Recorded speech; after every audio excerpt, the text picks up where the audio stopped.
Athena, I don't know if she's around. I'm here. But she has been, oh, she's taking pictures. There. But Athena,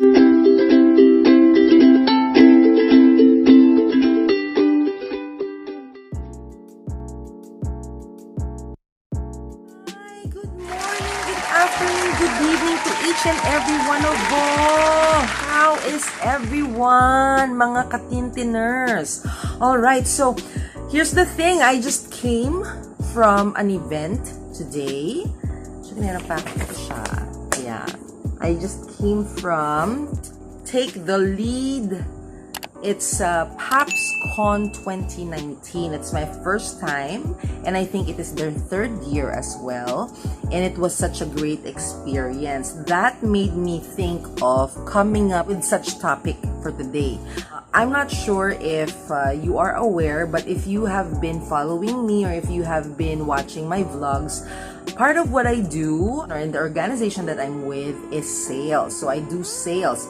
I sell our offerings, mainly corporate and in-house trainings. That also includes public training. So, ilalagay ko na lang sa baba yung information ng aming company in case you need support for your training and development, also HR and OD consultancy. Pero hindi yan ang topic natin. I'm not here to market our company, but I am here to help you and give you tips, give you networking tips that worked for me. If you're in sales, part of what you do is to network. Why do you need to network? The reason behind that is in networking, it is important for salespeople because you get to have leads. You get to have connections as well to support your business. In case that you are a proprietor or a business owner. Another is, of course, building relationship in terms of mentoring. And if you need a parang guide, a person who is senior or yun nga, parang mentorship. So there, that is the reason why we network. So for me, most often than not, of course, it is to be able to gain leads, connections as well for partnerships since we do events and sometimes I also POC on events. So there, that is basically what the networking is for. That's how relevant it is for me and for especially for salespeople. So let's go on and let's go straight to the tips. I'm sure that you have experience or if you have been into an event and of course, you know, ang daming tao. How do you go about it? How do you manage dealing with a lot of people? Are you up for it? You know, when you're in sales, that's basically what you have to do. You have to be up for it. So I'm going to give you 10 tips how you can maximize your networking in an event. These are the things that worked for me, right? Number one is you have to do a research, right? You have to research on the event. What is the event? The profile of the people who would attend the event, the speakers. What is the purpose of this? So that at least you would know how to go about with your introduction and at the same time prepare for your upcoming small talk. Then second, you have to prepare for the occasion. So, as you can see, ayan nga, galing nga ako sa So, you have to prepare for the occasion, the look, your hair, what you would wear. So, why do you have to prepare for the occasion? Syempre, if you would be networking, you carry yourself, you carry the image of your company. So, kailangan, syempre, presentable kayo para they will engage with you. They will connect. At the end of the day, gaya nga na sinabi, first impression counts. Ayan, that's the second. The third is, do not forget to bring calling cards or business cards, collaterals, yung kung ano meron kayo dyan, mga pa-flyer.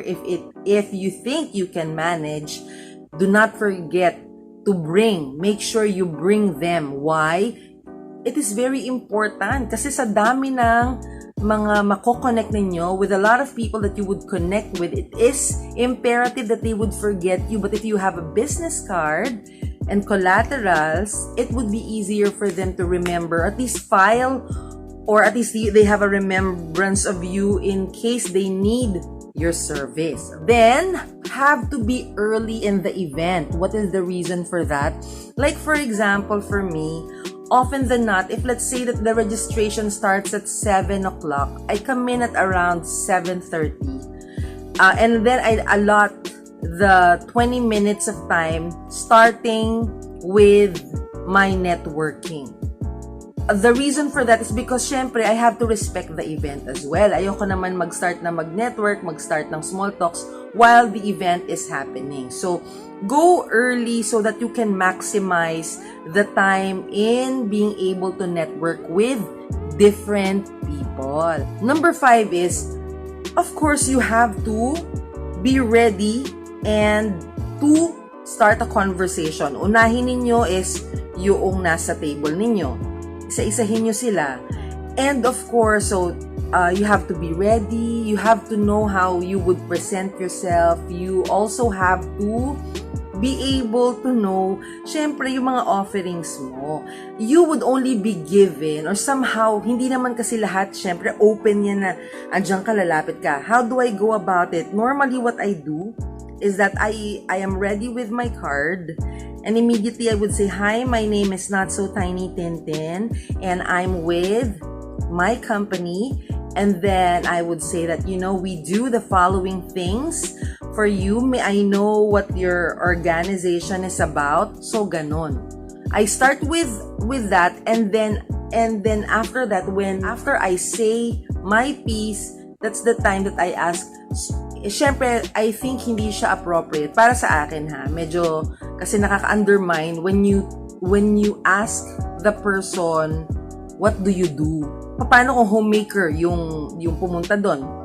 The person just wants to go and attend the event. So better yet, what is your organization about? Or can you tell me something about your organization? Parang mga ganon.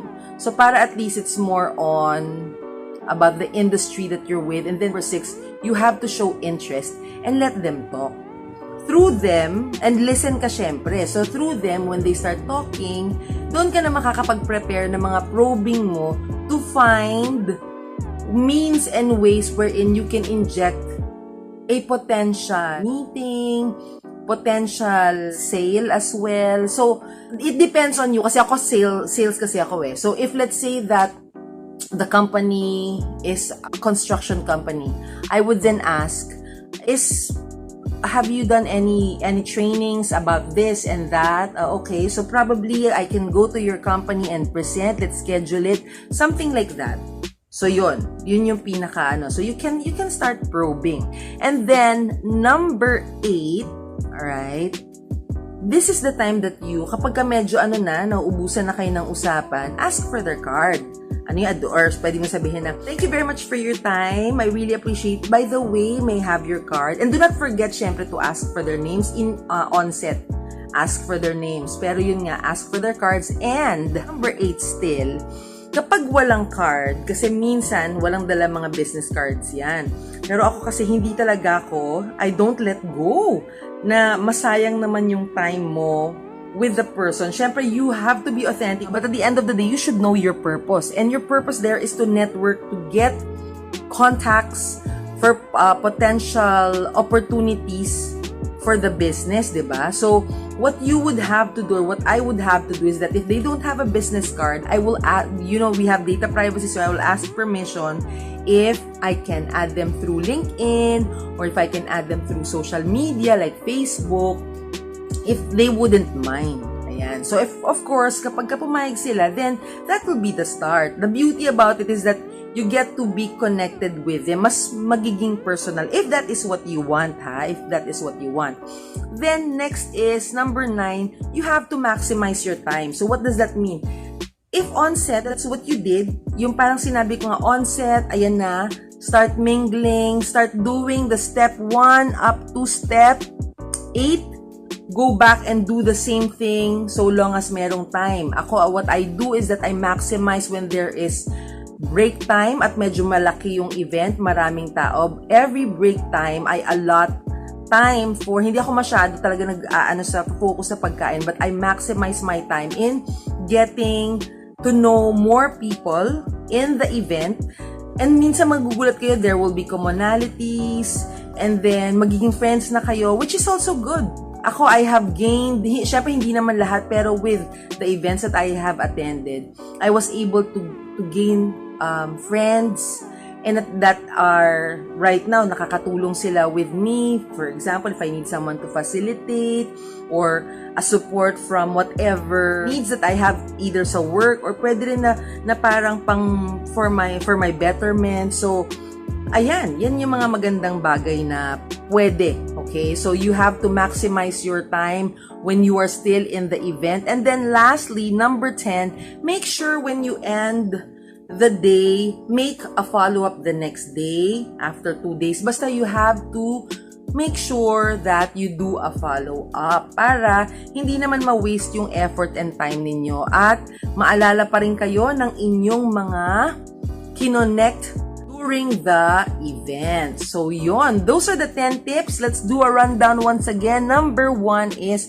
you have to do a research about the event, the profile of the people that would attend or potentially the attendees and also the speakers. Number 2 is prepare for the occasion. So you have to be ready. Ang inyong damit ay dapat appropriate for the occasion. Number 3, make sure you bring collateral such as business cards, pamphlets, company profile. So there. Number 4, you have to be early. Bakit kailangan early? So that you can maximize your time in starting your networking with the people in the event. Number 5 is, ayun na nga, as I have mentioned, you start. Okay, you start engaging. Start with your presentation. Again, that will just be mga 1 to 2 minutes. So ano bang dapat na meron kayo sa presentation ninyo? Introduce your name, your position, the company, and your offerings, and then how you can help them. Yun yung pinaka-importante. Number 6 is, of course, you have to show interest. Make sure, diba? You have to show interest once it's their turn to talk about their organization or what they do. And then through their talks, number 7 would arise, which is you start probing. Bakit? When you probe, that's where you would see what opportunities lie. Okay? What opportunities you can have through the conversation. Okay? Number 8 is, do not forget to end up your conversation na merong na you get the card. Okay, you get their business card. Pag wala silang business card, it doesn't stop from there. You ask permission if you can add them through social media, either Facebook or LinkedIn. Number 9, maximize your time. Syempre, meron tayong kapag maaga ka na opportunity to network. Meron din tayong mga snacks, lunch, and another PM snacks if it's a whole day event, and then yung paparting way. So maximize yung from 1 to 8, gawin natin siya ulit all over again, especially kung malaki ang venue at maraming mga participants that are expected to come. And lastly, make sure you do a follow-up. After the event, make sure you do a follow-up so that hindi kayo makakalimutan. And at the same time, ma-maximize nyo rin ang inyong mga nakuhang leads or ma-maximize nyo rin yung na-network natin, which would be mga business card, yung mga connection natin, yung mga taong na-meet natin. So, yon. And find opportunities as well from that. So, yon. Those are my 10 tips.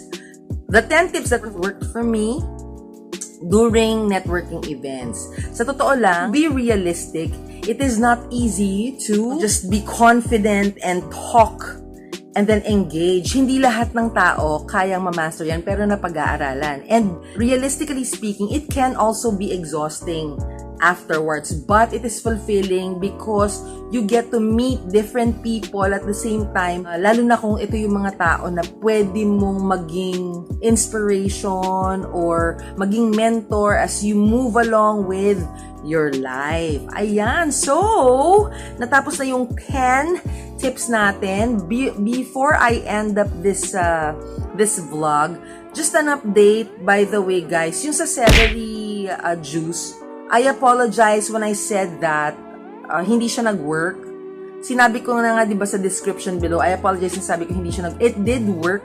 I lost 5 pounds. Kaso ang pagkakamali ko is that hindi ako nag-weigh ako nung 7th day, which is kaiinom ko pa lang nung pan 7th day na ng juice ko. Nakikita na ba sa katawan ko? Ikumpara nyo, tingnan nyo yung mga dati ko mga vlogs. Ayan. And then, so yan ang isa. Another is that hindi ko alam kung totoo to. Pero kanina kasi, si Natalie ba yun? Basta isa sa mga speakers from Netherlands, medyo binati niya yung hair ko. Sabi niya, oh, your hair is so shiny. And hindi naman ako nag-art-artihan ng buhok. Kasi like I said, wash and wear lang talaga ako. Maliligo, suklay. And then, so hindi ko alam if it's because of the celery. So yan, that's the update on the celery. Another is that please continue to watch my vlogs. The reason for that is I would have these types of vlogs na this time.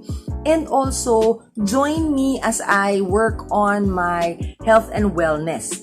Meron akong pasabog this coming Monday, if I'm not mistaken, kung ano ang ginagawa ko to support my health and probably and hopefully matulungan ako sa aking weight loss challenge. Ayan. So, ang dami ko nang nasabi. Medyo mahaba-haba na naman ito.